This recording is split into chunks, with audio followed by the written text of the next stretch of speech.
오늘 본문 말씀이 들어있는 누가복음 12장은 우리가 가지고 있는 재물을 어떤 관점에서 보아야 하고 또 우리가 가진 재물을 어떻게 사용해야 하는가에 대한 귀한 지혜를 담은 귀한 주님의 말씀입니다.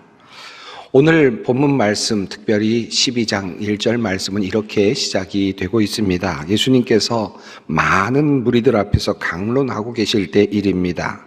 얼마나 많은 사람들이 있었는지 성경은 이렇게 말씀하고 있습니다. 그동안에 무리 수만 명이 모여 서로 밟힐 만큼 되었더니, 이렇게 많은 사람들이 모여서 예수님의 말씀을 듣고 있었을 때 무리 중에서 한 사람이 예수님께 이와 같은 요청을 합니다. 선생님, 내 형을 명하여 유산을 나와 나누게 하소서. 조금은 뜬금없는 그와 같은 그런 요청이 예수님께 드려졌습니다. 왜 이 사람이 이와 같은 요청을 하게 되었는지 정확하게 알 수는 없지만 아마도 예수님께서 앞에서 강론하고 있으셨던 말씀과 연관이 있지 않았을까 하는 상상을 해볼 수 있겠습니다. 예수님께서는 한창 바리새인들의 누룩, 다시 말하면 바리새인들의 외식함에 대하여 말씀하시는 중이었습니다. 바리새인들이 겉으로는 경건한 척하고 율법을 다 지키는 것처럼 행동하지만 실상은 그러지 못한 것에 대하여 경고하고 계시는 말씀이었습니다. 그때 이 이야기를 듣고 있었던 한 사람이 아마도 바리새인인 자신의 형이 생각나지 않았을까 하는 그런 추측이 듭니다. 그렇습니다. 우리 형이 바로 그런 사람입니다. 하나님을 잘 믿는 척, 경건한 척 하지만 나에게 유산까지 가로챈 그런 사람이에요. 그런 마음으로 예수님께 불쑥 이와 같은 요청을 하지 않았을까요? 선생님, 내 형을 명하여 유산을 나와 나누게 하십시오. 우리 형은 나쁜 사람입니다. 라는 마음을 담아서 바리새인인, 어쩌면 그 형을 그런 생각을 하면서 그렇게 이야기를 하고 있지 않았을까 하는 상상을 해보게 됩니다. 예수님께서는 이 사람의 요청에 대하여 이렇게 반응을 하시지요. 누가 나를 너희의 재판장이나 물건 나누는 자로 세웠느냐 하시고 그들에게 이르시되 삼가 모든 탐심을 물리치라. 사람의 생명이 그 소유에 넉넉한 데 있지 아니하니라 라고 말씀을 하셨습니다. 아주 단호한 듯 보이는 말씀이기는 하지만 그러나 곰곰이 말씀을 또 살펴보면 조금은 모호한 듯 보이는 그런 말씀이기도 합니다. 이 짧은 말씀 속에는 두 가지 중요한 주제어가 등장하고 있습니다. 첫 번째 주제어는 물건, 소유, 탐심으로 구성되어 있는 그런 주제입니다. 또 다른 주제어가 있는데 그것은 갑자기 등장한 주제어입니다. 바로 생명이라고 하는 주제어입니다. 왜 예수님께서는 지금 자신의 재산, 특별히 자신이 받아야 할 유산에 대해서 말씀하고 있는 이 사람을 향하여서 생명에 대해서 이야기를 말씀하셨을까요? 왜 예수님께서는 이 재산과 관련된 이야기를 하시면서 생명이라고 하는 단어를 꺼내셨을까요? 이 말씀이 조금은 어렵게 느껴집니다. 우리가 가지고 있는 재산이나 소유나 물건에 대해서 늘 더 가지고 싶은 그런 욕망을 가지고 있습니다. 더 많은 것을 가지고 싶어 하고 더 좋은 것을 가지고 싶어 합니다. 그리고 더 많은 것을 가지고 있는 사람들을 보면 부럽게 느껴지기도 합니다. 당연한 마음 아니겠습니까? 더 나아가서 이와 같은 마음이 있어야, 적어도 이와 같은 욕심이 있어야 우리가 조금이라도 더 노력하고 더 열심히 일하며 살지 않겠습니까? 그러니 이와 같이 열심히 살아가는 것, 이것이 결코 나쁜 것이라 말할 수는 없을 것입니다. 더 많은 것을 갖기 위해서 노력하는 것을 나쁘다라고만 말할 수는 없겠죠. 우리가 그렇게 또 살아가고 있기 때문이기도 합니다. 그런데 주님께서는 이와 같은 우리들의 삶을 잘 알고 계시는 그 주님께서는 이렇게 말씀을 하십니다. 삼가 모든 탐심을 물리치라. 사람의 생명이 그 소유에 넉넉한 데 있지 아니하니라. 이 말씀을 가만히 살펴보고 또 묵상을 해보면 두 가지 관점이 있음을 다시 보게 됩니다. 물건이나 소유와 관련해서 탐심을 가지고 접근하는 방식이 하나이고, 또 하나의 방식은 생명의 문제와 관련하여 접근하는 방식이라는 사실을 알게 됩니다. 소유와 물질이 잘못된 것은 아니지만 탐심에 그만 사로잡히게 된다면 그것은 옳은 길이 아니다라고 하는 주님의 말씀이기도 합니다. 그러나 동시에 한편으로는 이 모든 것들은 생명과 관련해서 생각해야 된다라고 하시는 주님의 또한 관점 말씀이기도 하겠습니다. 주님께서는 그리고 이 한 가지 비유를 말씀하십니다. 한 부자가 있었습니다. 그는 어느 가을에 풍성한 소출을 거두게 됩니다. 얼마나 많은 소출을 거두게 되었는지 그만 그 곡식을 쌓아둘 곡간이 모자랄 지경이 되었습니다. 그러자 부자는 여러 생각을 합니다. 그리고 나름대로 결정을 하게 됩니다. 내가 이렇게 해야 되겠다. 이 모든 곡식들을 더 잘 보관하기 위해서 더 큰 곡간 창고를 지어야 되겠다. 그리고 그 마음에 그 모든 것을 짓고 난 다음에 다음과 같은 생각을 합니다. 자, 이제 되었다. 여러 해 쓸 물건을 많이 쌓아두었으니 이제 평안히 쉬고 먹고 마시고 즐기자. 이제 안전하다. 잘 되었다. 라고 그렇게 말을 하였다는 것입니다. 그때 하나님께서 말씀하시기를 어리석은 자여 오늘 밤에 내 영혼을 도로 찾으리니 그러면 내가 준비한 것이 누구의 것이 되겠느냐라고 하나님께서 물으셨다라고 하는 내용입니다. 바로 이것이 예수님께서 말씀하신 비유의 내용입니다. 여러분, 이 예수님께서 이 비유를 통하여 말씀하시는 중심 메시지는 무엇이겠습니까? 조금은 과장돼 보이는 말씀이기도 하지요. 조금 과장되어서 재산과 생명의 관계를 보다 극명하게 보여주기 위하여 과장되어 포장된 그런 비유처럼 보이기도 합니다. 그런데 이 중심 메시지, 이 말씀을 통해 주님께서 하시고자 하시는 중심 메시지는 과연 무엇일까요? 자세히 살펴보면 흥미로운 구조가 있음을 알게 됩니다. 자, 부자에게는 지금 소출이라고 하는 것이 있습니다. 그 소출은 지금 넘쳐나는 소출입니다. 창고에 다 들어가지 못할 만큼 많은 소출이 그에게 주어졌습니다. 이 소출은 재산이라고도 할 수 있겠죠. 또 부라고도 그렇게 말할 수 있겠습니다. 다시 곡간을 지을 만큼 그만큼 수많은 재산이 생겼습니다. 또 부가 생겨났습니다. 자, 그리고 이 재산은 자기가 얻게 된 이 소출은 자기 마음대로 할 수 있는 권한이 주인에게 당연히 있을 것입니다. 어떻게 해야 할지 곰곰이 생각하던 그는 이 모든 것들을 자기를 위하여 모아두기로 결정을 하였습니다. 그리고 창고를 더 크게 짓기로 하였습니다. 어느 누구도 이 결정에 대해서 반대할 사람은 없고 어느 누구도 이것을 아니라고 말할 사람도 없을 것입니다. 이것은 자신의 충분한 권리이고 얼마든지 그 결의에 따라서 시행할 수 있는 것입니다. 당연히 그는 그 마음대로 할 수 있었고 더 큰 곡간을 지었겠죠.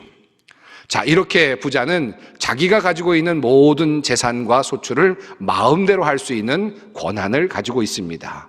그 소출은 자기 자신의 것입니다. 자, 그런데 또 한 가지 구조가 나타납니다. 그런데 부자는 이 재산, 이 소출을 자기의 것으로 가지고 있고 마음대로 할 수 있는데, 그런데 하나님이 가지고 계시는 것이 있는데 그것은 바로 부자의 생명이다 라고 하는 것입니다. 부자의 생명은 하나님의 것입니다. 그리고 그것은 하나님 마음대로입니다. 하나님께서 어떻게 하실 것인지는 그의 결정에 달려 있습니다. 자, 그러니까 이 구조는 이렇게 되어 있습니다. 부자는 재물을 가지고 있고 그 재물을 마음껏 사용할 수 있는 권한과 그런 힘을 가지고 있습니다. 그런데 하나님은 그 부자의 생명을 가지고 있고 그 생명을 마음대로 하실 수 있는 권한을 그리고 힘을 가지고 있다라고 하는 것입니다. 종종 뉴스를 보면 기업의 지배 구조 이런 이야기를 하곤 하는 것을 제가 듣곤 합니다. 여러 기업들이 있지만 그 기업에서 모 기업이 되는 기업이 있고 힘을 쓸 수 있는 기업이 있다라는 그런 것들을 종종 보곤 하는데, 어쩌면 그런 것이 비슷한 경우일지도 모르겠습니다. 지금 부자는 자기 재물에 대하여 모든 권한을 가지고 있는데 그 부자에 대한 생명의 권한은 하나님이 가지고 있다라고 하는 것입니다. 자, 그리고 이 생명을 하나님께서 거두어 가시게 되면 그 사람이 가지고 있었던 모든 재산은, 내가 내 것이라고 생각하고 있었던 그 모든 재산은 사실은 다른 사람의 것이 된다라는 것이죠. 그러니까 내가 가지고 있는 이 모든 것들은 실제로는 내가 가지고 있다고 생각은 하는지 모르지만 내 생명이 사라지는 순간 이 모든 재산은, 모든 소출은 나의 것이 될 수 없다는 것입니다. 전도서에 이런 말씀이 있습니다.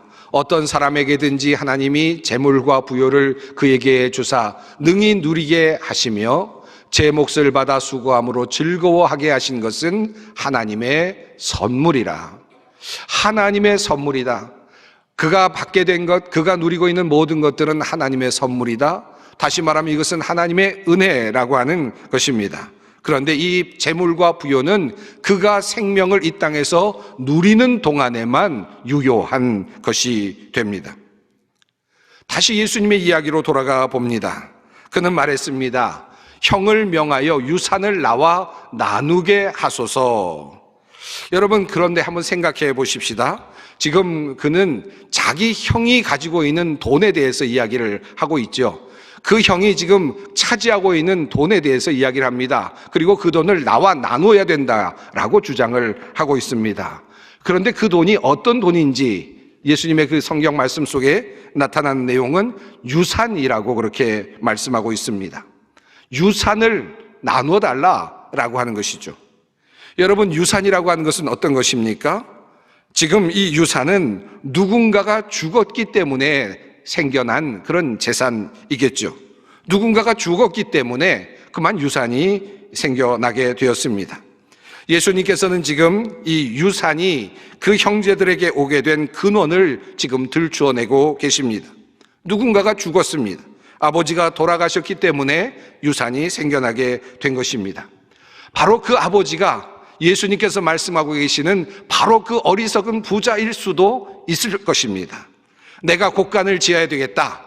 오늘 소출이 너무나 많이 나와서 이 모든 것들을 잠궈둘 만큼 그런 공간이 없으니 내가 큰 곳간을 지어야지. 그리고 이것에 모든 것 다 넣어야 되겠다. 그리고 2년, 3년 동안 쓸 것을 충분히 마련하였으니 이제 편안히 쉬자, 마음껏 누리자, 즐기자라고 말했던 그 아버지가 죽은 생명을 잃고 그 모든 재산이 지금 자녀들에게 내려가고 있었다라고 생각할 수 있지 않겠습니까? 바로 그 아버지의 재산을 놓고 이제 또 작은 자들이, 그의 형제들이 지금 재산의 싸움을 하고 있다는 말입니다. 여러분, 이러한 관점에서 생각해 본다면 과연 내가 가지고 있는 것이 나의 것이 맞습니까? 내가 가지고 있다, 내가 짊어지고 있고 내가 쥐고 있다라고 말하지만 실제는 그것은 허상일 수도 있습니다. 아버지가 내 것이라고 생각했던 것이, 그 전날까지도 이것은 나의 것이지라고 생각했던 그것이 이제는 아들의 것들이 되어서 서로 내 것이라고 싸우는 상황이 되고 말았다는 것입니다. 생명이 사라지자 나의 것은 사라지고 말았습니다. 우리가 재물을 가지고 있다고 하지만 그것은 우리가 생명을 누리는 시간까지일 뿐입니다. 그리고 우리의 생명이 사라지는 순간 그것은 다른 이의 것이 되고 맙니다. 그리고 나의 생명은 전적으로 하나님의 손에 달려 있습니다. 자, 그러므로 이 모든 내가 가지고 있는 재물과 소유는 하나님께 달려 있는 것이나 다름이 없습니다. 자, 여기까지 이르게 되면 우리는 우리의 재물의 문제와 우리의 생명의 문제를 결코 떼어낼 수 없음을 알게 됩니다. 그리고 이 생명을 주관하시는 하나님을 깊이 생각하지 않을 수가 없습니다. 그러므로 주님께서는 말씀하십니다. 자기를 위하여 재물을 쌓아두고 하나님께 대하여 부요하지 못한 자가 이와 같으니라. 여기 이 말씀을 보면 자기를 위하여라는 말과 하나님에 대하여라고 하는 말이 대조가 되고 있음을 볼 수 있습니다. 내가 가진 재물을 나를 위하여 사용할 것인가? 내가 가지고 있다는 이 재물을 나만을 위해서 사용할 것인가? 아니면 하나님에 대하여 이 재물을 사용할 것인가? 라고 하는 질문을 예수님께서 하고 계십니다. 이것을 주님께서는 하나님에 대하여 부요한 자라고 그렇게 다시 말씀하고 계십니다. 주님은 말씀하십니다. 너희 소유를 팔아 구제하여 낡아지지 아니하는 배낭을 만들라. 곧 하늘에 둔 바 다함이 없는 보물이니 거기는 도둑도 가까이 하는 일이 없고 좀도 먹는 일이 없느니라. 내가 가지고 있는 것을 정말 내 것으로 만들 수 있는 방법이 하나 있는데, 그것은 바로 내가 지금 가지고 있는 이때, 내가 생명을 가지고 내가 가지고 있는 그 모든 소출을 가지고 있는 이때에 그것을 가지고 사람들을 구하는 일, 사람들을 살리는 일, 그것을 할 때 그것은 바로 정말 내 것을 만드는 것이 되는 것이다. 나의 것이 되는 것이다. 그 순간 주님께서는 이렇게 말씀을 하고 계십니다. 가난한 자들, 어려운 이웃들을 섬기는 일이 바로 하늘의 창고에 저장하는 일이 될 것이고 낡아지지 않은 배낭에 넣는 것이 된다라고 말씀하십니다. 그리고 그렇게 할 때 이 땅에 진정한 하나님의 의, 그 나라의 의가 이루어지게 된다라고 주님께서는 그 꿈을 펼쳐 보여주고 계십니다. 바베트의 만찬이라고 하는 영화 중에 이런 대사가 나옵니다. 제가 아주 좋아하는 대사이기도 합니다. 내가 이 세상에서 가지고 갈 수 있는 것은 남에게 주었던 것뿐입니다. 내가 이 세상에서 저 세상으로 가지고 갈 수 있는 나의 재산이 있다면 그것은 내가 남에게 주었던 것뿐입니다. 나를 위해, 나의 이익을 위해, 나의 유익을 위해 사용됐던 그 모든 것들은 이 세상에서는 유효한지 모르지만 하나님의 나라에 가져갈 수 없고 진정한 내 것이 될 수 없다라고 하는 말씀입니다. 주님은 내게 주어진 소유들을 어떻게 하면 진정 나의 것으로 만들 수 있는지를 말씀하고 계시는 것입니다. 내가 나누어 준 것만이 진정 나의 것이 된다. 자, 이어지는 본문 말씀입니다. 그 이야기가 조금 더 흥미롭게 전개됩니다. 사실은 전혀 다른 이야기 같지만 사실은 연결되어 있는 말씀입니다. 이어지는 말씀은 종말의 준비와 관련된 내용입니다. 그러므로 너희는 깨어 있으라, 준비하고 있으라. 주 예수님께서 다시 오실 그날에, 너희가 심판의 그 앞에 서는 그날에 너희가 어떻게 할지를 준비해야 한다라고 하는 그런 주님의 말씀이 이어지고 있죠. 사실 어리석은 부자는 개인의 종말을 경험합니다.